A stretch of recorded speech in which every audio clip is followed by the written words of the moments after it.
Alright guys, welcome back to the garage. Thursday, March 18th, 2021. And today's episode is all about the front bumper.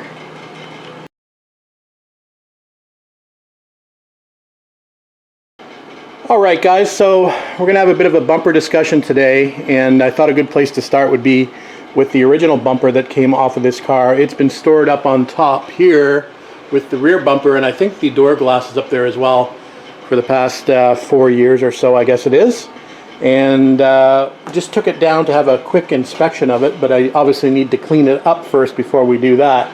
I also brought a brand new bumper down, or up from the basement. This is for my 62 TR4 project, future project. I believe the two bumper bars themselves are the same. It's just the overrider mounting locations are different on the 250 versus the early TR4. So the reason I brought that up was, one, possibility I may actually use it. Two, I wanted to check the straightness of this bumper. When I got the TR250, the left-hand side fender was actually touching the bumper, the edge of the bumper.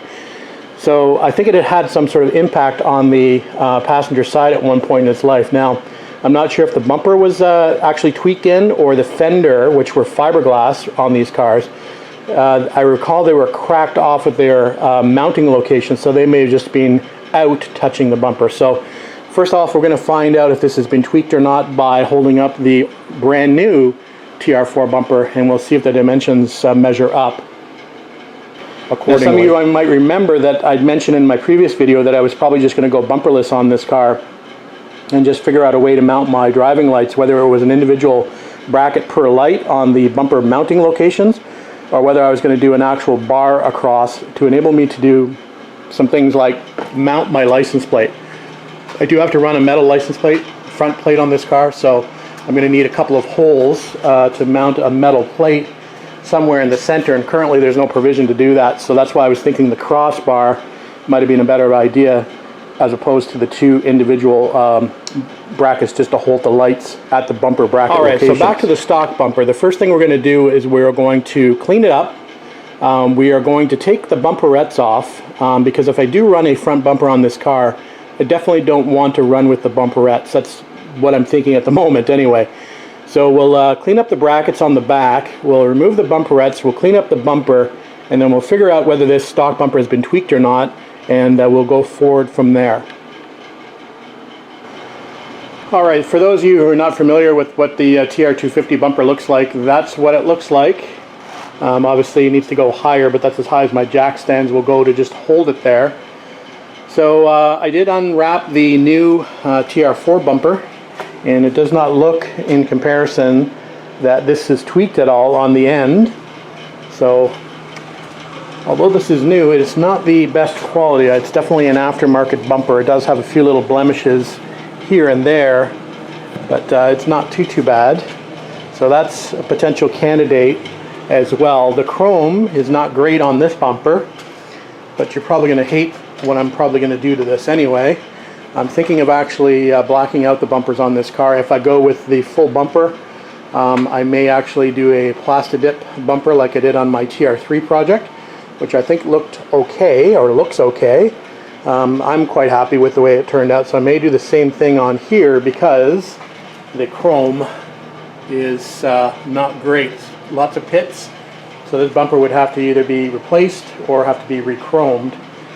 So I'm thinking, since I was originally planning on not running with the bumper anyway, that the blacked out look might look fine.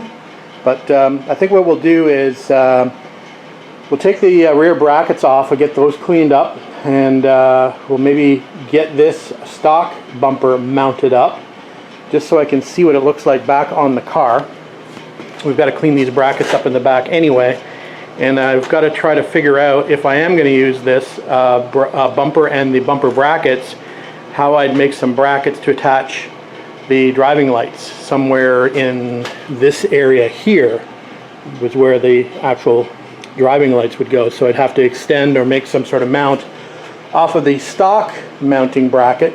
And again, I did that something similar on my TR3, my 1960 TR3A.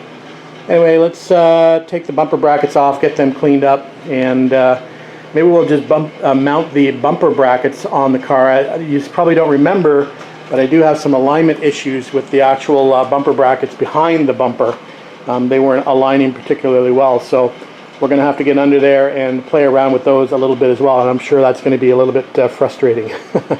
Just want to give you a quick back look of the bumper. It's already been painted black on the back.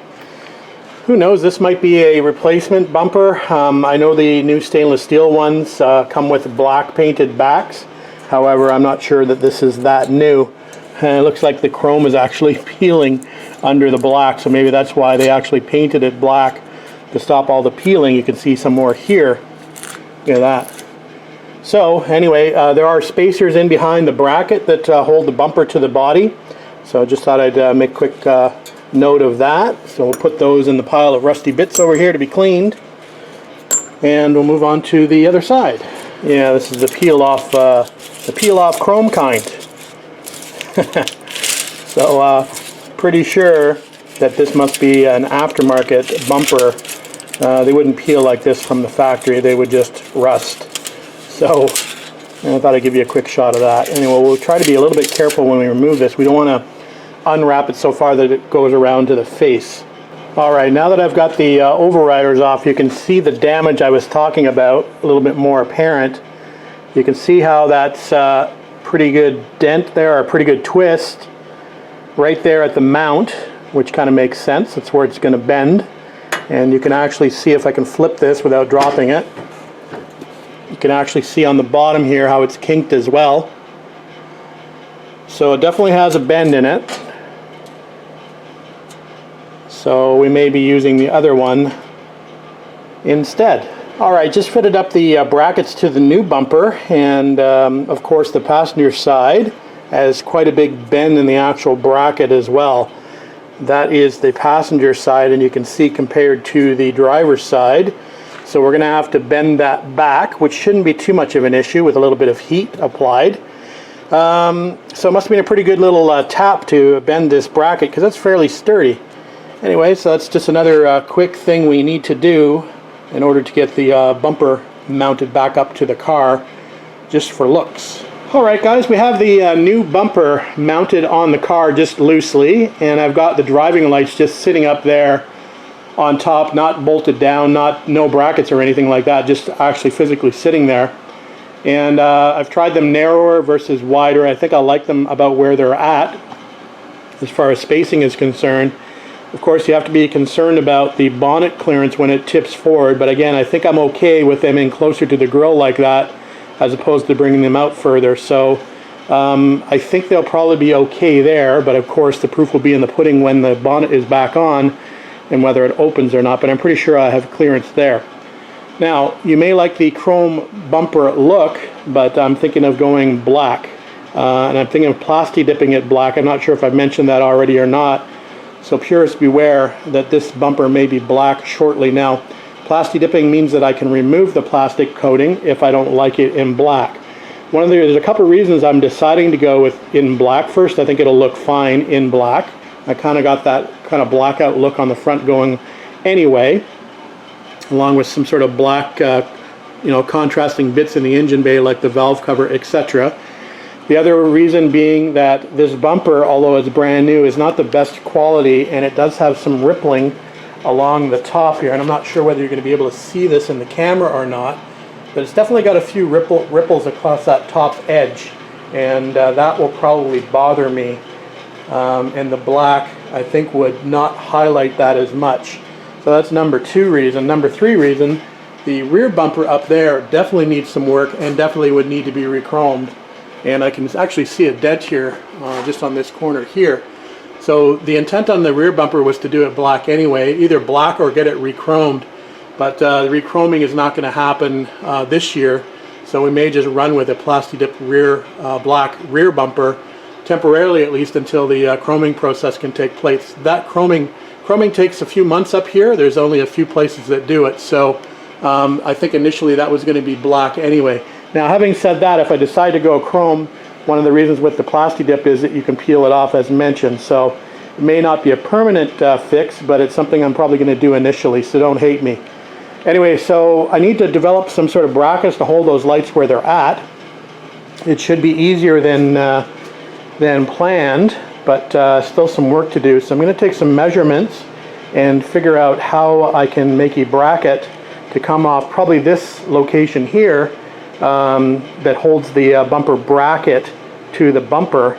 I can probably utilize that fastener location there to fabricate something up and over and out or in to hold those lights where they're at now. So let me start working on some measurements and I'll figure something out, and I'll come back when I've got that figured out and share it with you. Oh, and one more thing I forgot to mention. I think it looks okay actually without the overriders.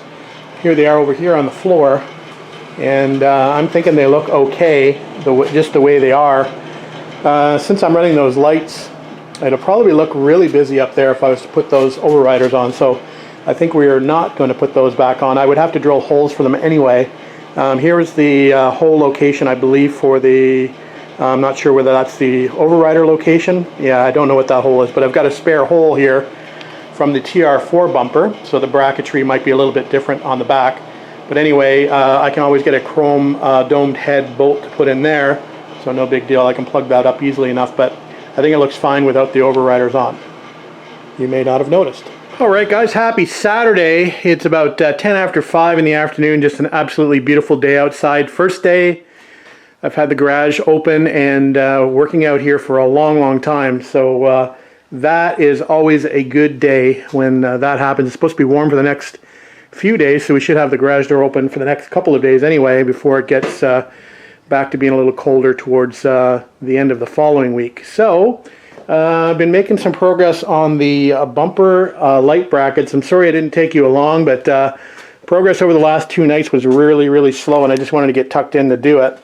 So I've created these brackets here, and I'll install them so you can see what they look like on the actual bumper. They are more than sturdy enough to hold those lights. So anyway, we'll install them on the back of the bumper where they're supposed to be. I have fit them up a couple of times, but obviously there's a final fitment that needs to be done.